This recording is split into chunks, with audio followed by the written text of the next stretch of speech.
नमस्कार। आपका अखबार के इस अंक में आपका स्वागत है। मैं हूं प्रदीप सिंह। इस समय देश में जाति की राजनीति को या जातिवाद की राजनीति को उफान पर लाने की कोशिश हो रही है।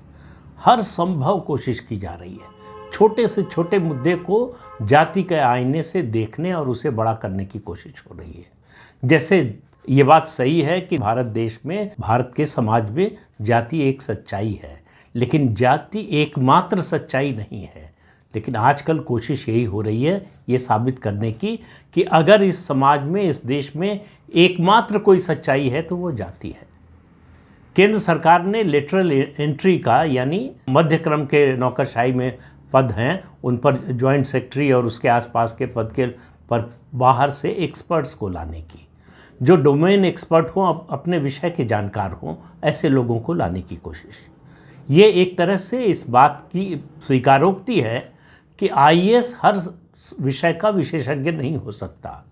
आप आईएएस हो गए तो आप न्यूक्लियर एनर्जी के भी एक्सपर्ट हैं, एग्रीकल्चर के भी हैं, हेल्थ के भी हैं और जो है कॉमर्स और इंडस्ट्री के भी हैं। ऐसा नहीं हो सकता।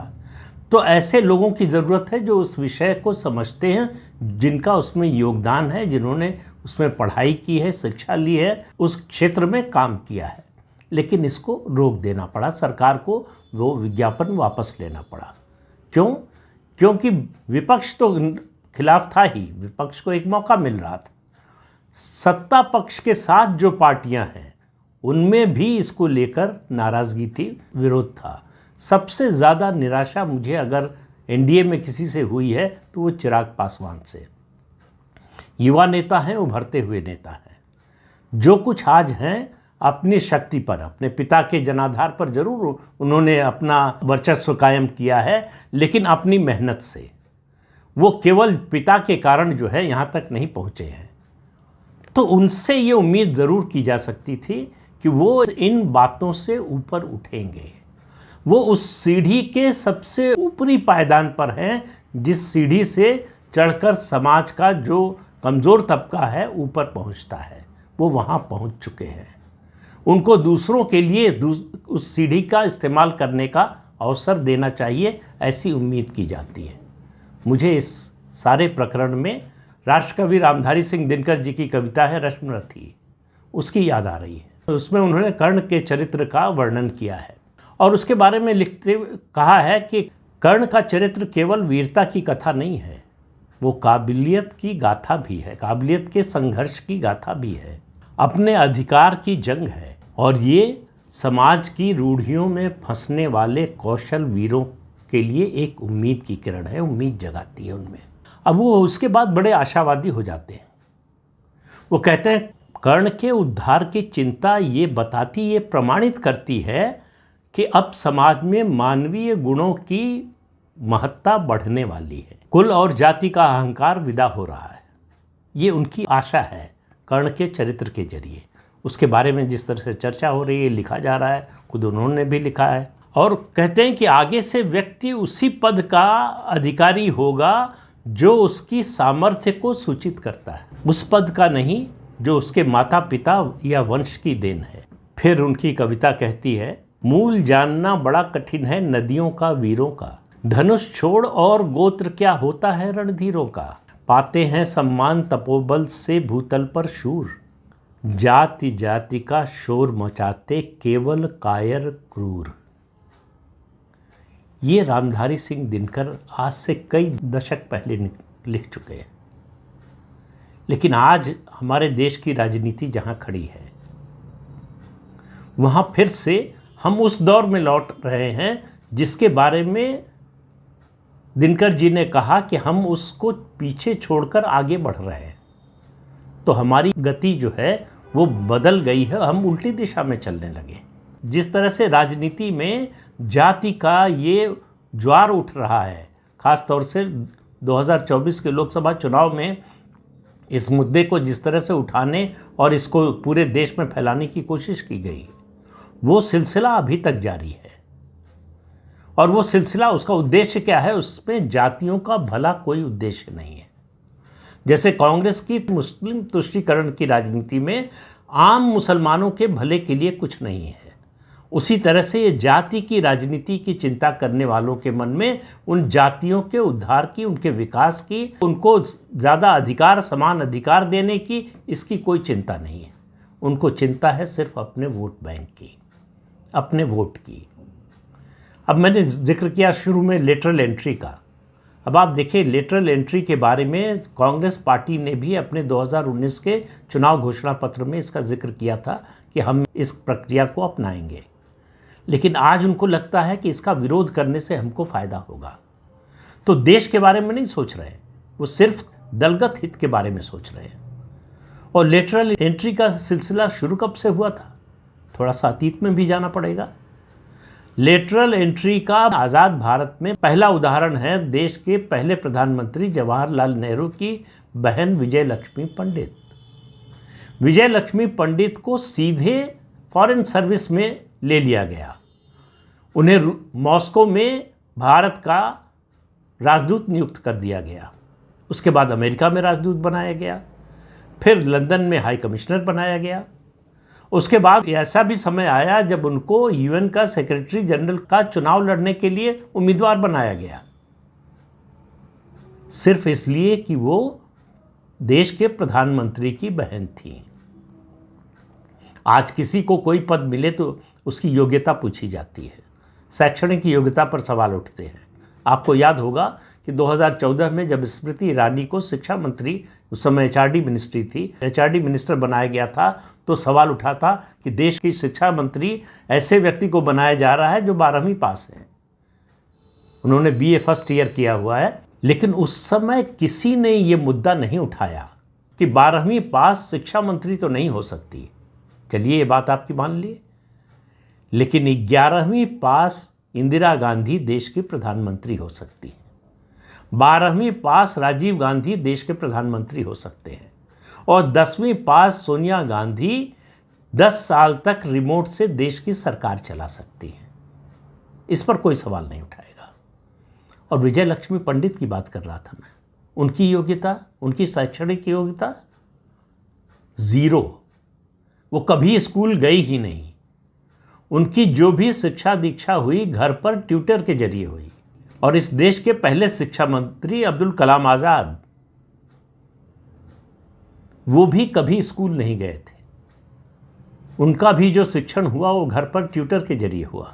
वो किसी स्कूल में नहीं गए, किसी कॉलेज में नहीं गए, किसी विश्वविद्यालय में नहीं गए। तब ये सवाल नहीं उठाया गया, क्योंकि उस समय उनको शिक्षा मंत्री बनाना कांग्रेस की तत्कालीन जो सरकार थी उसकी राजनीति को सूट करता था, उसके मनमाफिक था, उसको फ़ायदा मिलता था। धर्म के आधार पर जिस देश का बंटवारा हुआ उसके पहले 5 शिक्षा मंत्री मुस्लिम समाज से थे। ये वो लोग थे, मतलब बहुतायत में, जिन लोगों ने कहा कि हम हिंदुओं के साथ नहीं रह सकते, हमको अलग देश चाहिए, और अलग देश लिया। तो हमारी शिक्षा व्यवस्था, हमारी पाठ्य पुस्तकें किस तरह की बनी और बनी हुई हैं, कोई बहुत बड़ा परिवर्तन अब भी नहीं हुआ है। थोड़ा थोड़ा परिवर्तन हो रहा है, लेकिन वो बड़ी धीमी गति से हो रहा है। अब आप कल्पना कीजिए, मैं ये बात पहले भी कह चुका हूँ, फिर कह रहा हूँ, कल्पना कीजिए कि कौन सी मानसिकता रही होगी जिसने लटियंस दिल्ली में सड़कों का नाम Aurangzeb road, Akbar road, Sher Shah Suri road, इस तरह के नाम रखे। जो आक्रांता थे, जिन्होंने इस देश को गुलाम बनाया, उनके नाम पर सड़कों का नाम, संस्थानों का नाम रखने के पीछे की मानसिकता क्या थी, और ऐसे लोगों को, ऐसी बातों को, ऐसे फैसलों को स्वीकृति देने वालों की मानसिकता क्या रही होगी। तो जो कुछ हो रहा है इस समय देश में, ये लेटरल एंट्री का फैसला, केंद्र सरकार का वापस लेना, ये बहुत बड़े खतरे की ओर एक संकेत है।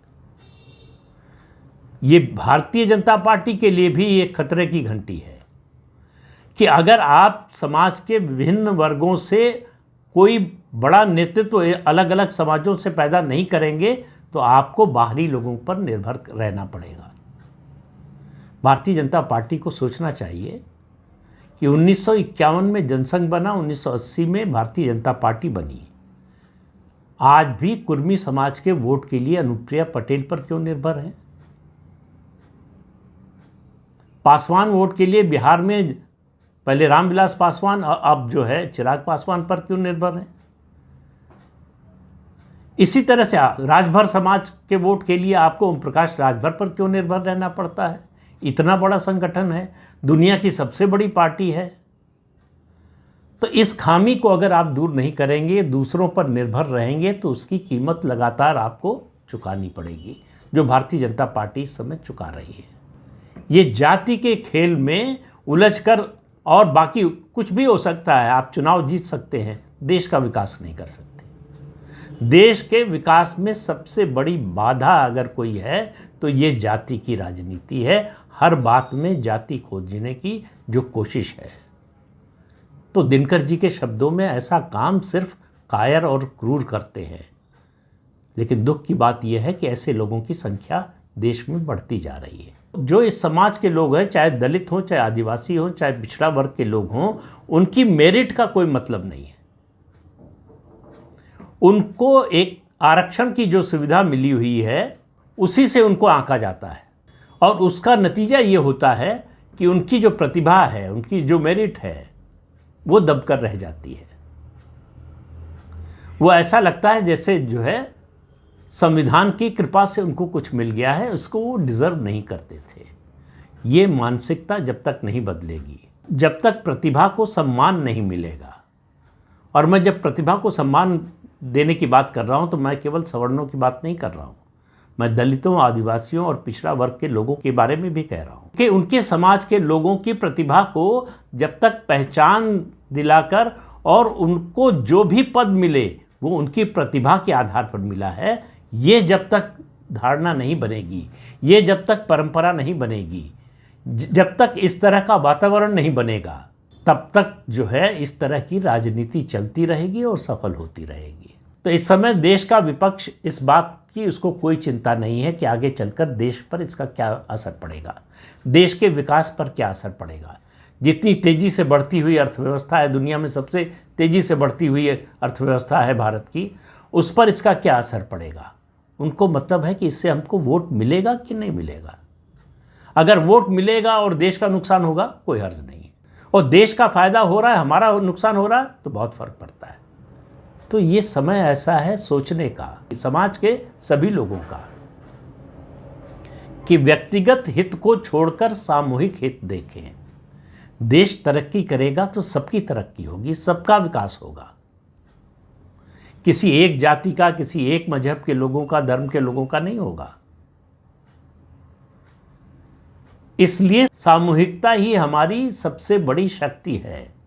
अगर उस सामूहिकता को तोड़ेंगे और एकता को तोड़ेंगे तो कमज़ोर करेंगे सबको, कोई एक कमज़ोर नहीं होगा, अल्टीमेटली सब कमज़ोर होंगे। और इस खेल से बचना चाहिए और इस खेल के उद्देश्य को समझना चाहिए। देश के बाहर की शक्तियां जो भारत के विरोध में हैं, वो भी यही चाहती हैं। हम जाने या अनजाने उसी रास्ते पर चल रहे हैं, उन्हीं की मदद कर रहे हैं, और एक तरह से कहिए तो अपने ही पैर पर कुल्हाड़ी मार रहे हैं।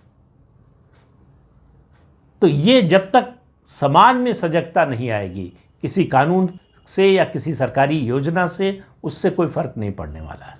कब ये कल्पना की थी राष्ट्रकवि रामधारी सिंह दिनकर ने कि योग्यता के आधार पर पद मिलेगा। जाति और गोत्र का अहंकार विदा हो रहा है, ऐसा उनको लग रहा था। आज वो जीवित होते तो उनसे ज़्यादा निराश, उनसे ज़्यादा दुखी व्यक्ति शायद ही कोई होता। तो सवाल ये है कि क्या हम इसे बदल सकते हैं? उससे पहले सवाल ये है कि क्या हम इसे बदलने के बारे में विचार भी कर सकते हैं? इसी सवाल में छुपा हुआ है कि 2047 तक हम विश्व के विकसित राष्ट्र या नंबर 1 राष्ट्र या महाशक्ति बन पाएंगे या नहीं। तो इस अंक में इतना ही। अगले अंक में फिर मिलेंगे किसी नए मुद्दे के साथ। तब तक के लिए अनुमति दीजिए। आपसे अनुरोध है कि चैनल देखिए, शेयर कीजिए, लाइक कीजिए और सब्सक्राइब जरूर कीजिए। नमस्कार।